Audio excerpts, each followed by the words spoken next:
Paperback podcast में आपका स्वागत है। आज हम एक बहुत दिलचस्प किताब द सीक्रेट के बारे में बात करने वाले हैं। हाँ, रोंडा बॉर्न की किताब काफी चर्चा में रही है। बिल्कुल।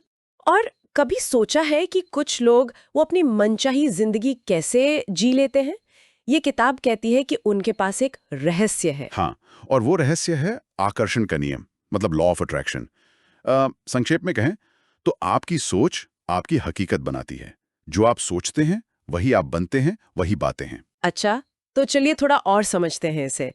ये कैसे काम करता है और हम इसे अपनी जिंदगी में कैसे इस्तेमाल कर सकते हैं? जरूर। तो सबसे पहले ये नियम है क्या असल में? किताब कहती है समान ही समान को आकर्षित करता है। इसका क्या मतलब हुआ? थोड़ा समझाएंगे? हाँ, देखिए, इसका मतलब है कि हमारे जो विचार है ना, वो एक चुंबक की तरह हैं। उनकी अपनी एक फ्रीक्वेंसी होती है, एक तरह की ऊर्जा। फ्रीक्वेंसी। अच्छा, हाँ। तो आप जैसा सोचते हैं, जिस चीज़ पर फोकस करते हैं, वैसी ही चीज़ें और परिस्थितियाँ आपकी तरफ खिंचती चली आती हैं। अगर आप लगातार किसी अच्छी चीज़ के बारे में सोच रहे हैं, पॉजिटिव सोच रहे हैं, तो अच्छी चीजें होंगी। बिल्कुल, वैसी ही और अच्छी चीज़ें आपकी तरफ आएंगी। और इसका उल्टा भी उतना ही सच है। मतलब अगर नेगेटिव सोचेंगे तो फिर नेगेटिव चीज़ें आकर्षित होंगी। देखिए, ये नियम कोई अच्छा बुरा नहीं देखता। वो बस आपकी सोच का, आपकी फ्रीक्वेंसी का जवाब देता है। इसीलिए इस पर ध्यान देना बहुत ज़रूरी है कि हम असल में सोच क्या रहे हैं। ये बात तो है। अच्छा, किताब में एक और बड़ी बात कही गई है, विचार चीजें बन जाते हैं। Thoughts become things. ये सुनने में कितना बड़ा लगता है। हाँ, बिल्कुल लगता है। लेकिन इसका मतलब यह है कि आपके विचार धीरे-धीरे आपकी ज़िंदगी की हकीकत को गढ़ते हैं।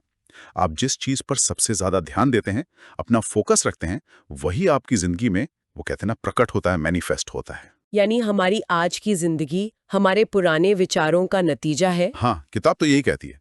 आपकी मौजूदा ज़िंदगी आपके पिछले और लगातार चल रहे विचारों का एक तरह से आईना है, प्रतिबिंब है। तो इसका मतलब ये हुआ कि अगर हमें अपनी जिंदगी बदलनी है तो शुरुआत अपनी सोच बदलने से करनी होगी। एग्जैक्टली, बिल्कुल।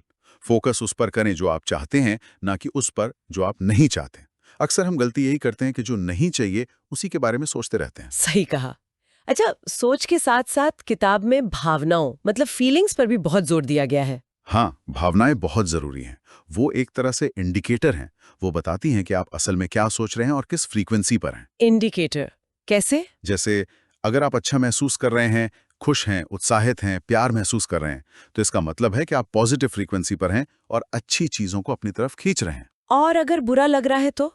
मान लीजिए कोई उदास है या डरा हुआ है। तो वो इस बात का संकेत है कि आप नेगेटिव फ्रीक्वेंसी पर हैं। और अनजाने में ही सही, आप वैसी ही और चीजों को आकर्षित कर रहे हैं जो आपको बुरा महसूस कराएंगी। तो जब बुरा लगे तो क्या करें? क्या सिर्फ सोच बदलने से भावनाएं बदल जाती हैं या कुछ और करना होता है? किताब कहती है कि अपनी भावनाओं को जानबूझकर बदलना संभव है। इसे बदलने के लिए कुछ तरीके बताए गए हैं, जिन्हें सीक्रेट शिफ्टर्स कहा गया है। सीक्रेट शिफ्टर्स ये क्या है? ये छोटी छोटी चीजें हैं जो आपकी फीलिंग्स और आपकी फ्रीक्वेंसी को तुरंत बदल सकती हैं। जैसे अपना पसंदीदा गाना सुन लेना, या किसी अच्छी प्यारी याद को सोचना, प्रकृति में टहलना, या ऐसी कोई भी चीज जिससे आपको खुशी मिलती हो। अच्छा, मतलब मूड बदलने के तरीके। हाँ, बिल्कुल। और किताब में यह भी कहा गया है कि प्यार और कृतज्ञता, यानी ग्रैटिट्यूड, ये सबसे ऊंची, सबसे शक्तिशाली पॉजिटिव फ्रीक्वेंसी हैं। ओके, किताब में इसे असल में इस्तेमाल करने का कोई तरीका, कोई प्रोसेस बताया है? सुना है 3 स्टेप्स है, अलादीन के चिराग की तरह। हाँ, उसे रचनात्मक प्रक्रिया या द क्रिएटिव प्रोसेस कहा गया है।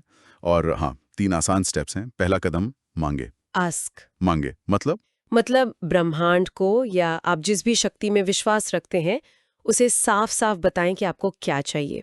और इसे लिखते समय या सोचते समय वर्तमान काल में सोचें, जैसे वो चीज़ आपको मिल ही रही है। अच्छा, और दूसरा कदम? विश्वास करें, बिलीव। ये शायद सबसे मुश्किल हिस्सा हो सकता है कई लोगों के लिए। आपको पूरी श्रद्धा रखनी होगी, पूरा विश्वास करना होगा कि वो चीज आपको मिल चुकी है या मिलने वाली है। उसे महसूस करना होगा कि वो आपकी है। कोई शक नहीं रखना है। हाँ, ये मुश्किल लग सकता है। विश्वास करना जब वो चीज़ सामने दिख ना रही हो। बिल्कुल। और यहीं पर किताब 2 और चीजों पर जोर देती हैं जो मदद करती हैं: कृतज्ञता, ग्रैटिट्यूड, और विजुअलाइजेशन। ओके, कृतज्ञता और विजुअलाइजेशन, ये कैसे मदद करते हैं? कृतज्ञता, यानी शुक्रगुजार होना। जो आपके पास पहले से है उसके लिए जब आप शुक्रगुजार होते हैं तो आपकी एनर्जी पॉजिटिव हो जाती है, आप अच्छा महसूस करते हैं और इससे आप और अच्छी चीजों को आकर्षित करते हैं। और विजुअलाइजेशन? विजुअलाइजेशन यानी मन में तस्वीर बनाना। अच्छा। आप कल्पना करें कि जो आप चाहते हैं वो आपको मिल चुका है, उसे पाने की खुशी, वो एहसास, उसे पूरी तरह महसूस करें। इससे बहुत शक्तिशाली विचार और भावनाएं पैदा होती हैं जो आपके विश्वास को मजबूत करती हैं। समझ गई। तो पहला मांगे, दूसरा विश्वास करें, कृतज्ञता और विजुअलाइजेशन के साथ, और तीसरा क्या है? तीसरा कदम है पाएं। रिसीव। इसका मतलब है अच्छा महसूस करते रहना। जब आप वाकई अच्छा महसूस करते हैं, खुश रहते हैं, तो आप उस चीज को पाने की सही फ्रीक्वेंसी पर होते हैं, आप उसे रिसीव करने के लिए तैयार होते हैं। तो ये पूरा प्रोसेस सोच, भावना और विश्वास पर टिका है। हाँ, मुख्य रूप से। सेहत का जिक्र है कि सिर्फ स्वस्थ होने पर विश्वास करने से भी फर्क पड़ सकता है। हाँ, किताब का यही दावा है। सेहत के मामले में बीमारी पर फोकस करने के बजाय पूरी तरह से स्वस्थ होने की कल्पना करने और विश्वास करने को कहा गया है। जैसे प्लेसिबो इफेक्ट होता है ना, यहाँ सिर्फ विश्वास से ही कई बार असर दिखने लगता है। हाँ, सुना है। वैसे ही पैसे के लिए कमी या कर्ज पर सोचने के बजाय अमीरी और पर्याप्तता पर फोकस करने को कहा गया है। रिश्तों के लिए दूसरों की अच्छी बातों पर ध्यान दें, उनकी सराहना करें और सबसे जरूरी खुद से प्यार करें। मूल बात वही है कि सकारात्मक सोच और भावनाएं वो नेगेटिव सोच से कहीं ज्यादा शक्तिशाली हैं। तो कुल मिलाकर द सीक्रेट का सार यही है कि हम अपनी सोच और अपनी भावनाओं से अपनी जिंदगी के निर्माता हैं। हम जो बोते हैं वही काटते हैं, विचारों के स्तर पर। हाँ बिल्कुल, शक्ति कहीं बाहर नहीं है, वो हमारे अंदर ही है। बस जरूरत है पहचानने की कि हम सच में क्या चाहते हैं, फिर उस पर पूरा विश्वास करने की और उसे पाने के लिए लगातार अच्छा महसूस करने की। किताब कहती है, ब्रह्मांड आपकी सुनेगा। ये वाकई सोचने वाली बात है कि हमारी सोच में कितनी ताकत हो सकती है।